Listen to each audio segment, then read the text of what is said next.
Basically, I want to know is why is it so easy for people to claim benefits, and is that because you want people to be part of a class system? So, what would you say to that?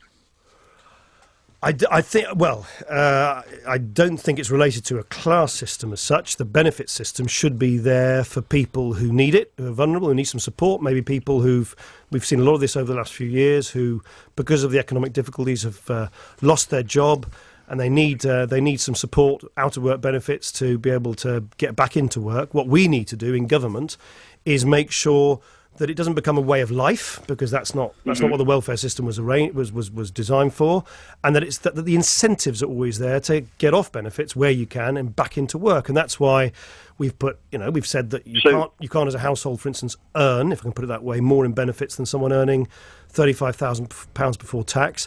And we've also made sure that through the other changes, for instance, so that if you go into low pay work, in fact almost any work on a basic rate of tax, you keep more of the money you earn. So there's always I always want work to pay. Work has always got to pay. And what about the learn to earn? Back to you in a second, Jack. What about the learn to earn that we Earn to learn. Earn to learn that we heard from the Prime Minister yesterday. Yeah. School leavers up to 25. Well, this is, I mean, in many ways we do this already. I mean, I sort of pioneered in government something called the youth contract, which is £1 billion. So this was your idea, Mr. Well, we talked about it, yes. No, we've talked. I mean, I think everybody agrees that you don't want, if you can help it, you don't want youngsters on benefits. You want them either being active or earning or learning. And so, for instance, the youth contract, which I've sort of pioneered, is £1 billion programme from government, basically saying to youngsters between the ages of 18 to 24, if you've been out of work for a certain while, we will give you help to find a work experience place, apprenticeships. We'll even give some money to your employers to take you on. But, and here's the big thing, this is already in the rules, by the way, and I'm a big supporter of this. If you don't take those opportunities up, don't expect you can go back home and just sit on benefits. So, actually, this idea of what they call in the jargon conditionality, so you can't just sort of just say, oh, I'm going to cross my arms, sit on my sofa and not try.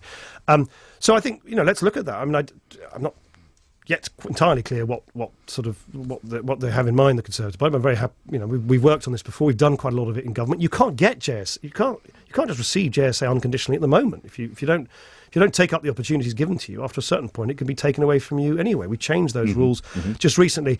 I think was it last year? I think I don't know who, but someone on the Conservative side just proposed a blanket removal of all housing benefit from all people under the age of 25. And I thought, well, that doesn't make much sense. What if you're a youngster from Lincoln who's trying to make his way in Manchester, and you're really trying really hard, and then suddenly you're having the rug pulled out from under your feet? So I'm all for making sure that there's better conditionality so that the incentive to just rely on benefits is minimised. I'm not in favour of just blanket removal from people just because they happen to be a certain age.